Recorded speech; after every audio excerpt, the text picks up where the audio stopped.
বিশ্বের অন্যতম সক্রিয় আগ্নেয়গিরি মাউন্ট কিলাওয়ায় আবারও অগ্ন্যুৎপাত শুরু হয়েছে। জাপানের এনএইচকে-র এক প্রতিবেদনে জানানো হয়, আগ্নেয়গিরির জ্বালামুখ দিয়ে এত বেশি লাভা নির্গত হচ্ছে যে নিচের দিকে যেন উজ্জ্বল লাভার ফোয়ারা সৃষ্টি হয়েছে। মাউন্ট কিলাওয়া অবস্থিত যুক্তরাষ্ট্রের হাওয়াই দ্বীপপুঞ্জে। মার্কিন ভূতাত্ত্বিক জরিপ সংস্থা ইউএসজিএস জানায়, স্থানীয় সময় 6 ডিসেম্বর সকাল 8:30টার দিকে নতুন দুটি জ্বালামুখ খুলে যায়। এর কিছু আগে আরেকটি ফাটল দিয়ে লাভা বের হতে শুরু করেছিল। খুব কম ক্ষেত্রেই একসঙ্গে 3টি লাভার ফোয়ারা দেখা যায়। তাই এবারের অগ্ন্যুৎপাতকে বিশেষ বলছে গবেষকেরা। কিছু লাভা তো 370 মিটার পর্যন্ত উঁচুতে উঠে গেছে বলেও জানা গেছে।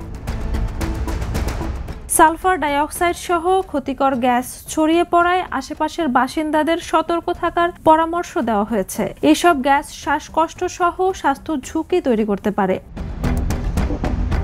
মাউন্ট কিলাওয়া দীর্ঘদিন ধরেই বিশ্বের সবচেয়ে সক্রিয় আগ্নেয়গিরির তালিকার শীর্ষে। 1983 থেকে 2018 সাল পর্যন্ত এর টানা অগ্ন্যুৎপাত ইতিহাসে বিরল ঘটনা। হাওয়াইয়ানদের বিশ্বাস, অগ্নির দেবী পেলে এই আগ্নেয়গিরির হালেমাউমো গহ্বরেই বাস করেন। বর্তমানে এই অঞ্চল সাধারণ মানুষের জন্য নিষিদ্ধ।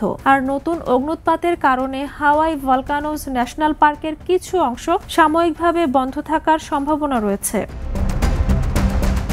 Jhuma Mridha, the news.